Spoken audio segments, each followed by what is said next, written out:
Welcome to this presentation on the SQL query for total purchase amount of all orders. In this presentation, we will explore how to calculate the total purchase amount using the orders table. In this section, we will discuss the purpose and objective of our SQL query. The purpose of this query is to calculate the total purchase amount of all orders in the orders table. We aim to use SQL to aggregate the data and find the total purchase amount. Let's take a look at the structure of the orders table. It consists of the following columns: order number, which represents the order number; purchase amount, the purchase amount for the order date, the date when the order was placed; customer ID, which identifies the customer who made the order; salesman ID, the ID of the salesman responsible for the order. Now let's examine some sample data from the orders table.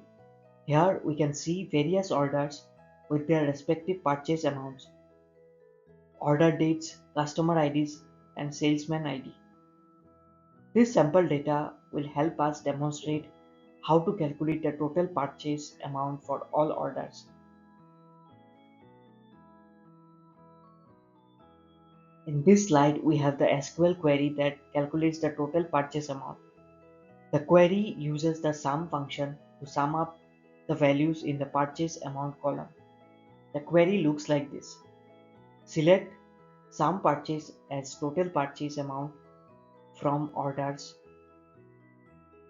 The sum function adds all the values in the purchase amount column, and we analyze the result as total purchase amount to make the output clearer.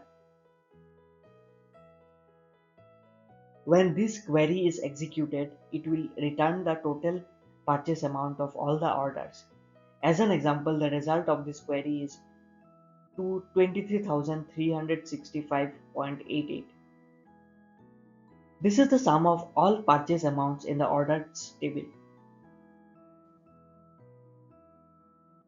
To conclude, the SQL sum function is a powerful tool for aggregating data. In this case, it allows us to calculate the total purchase amount across all orders.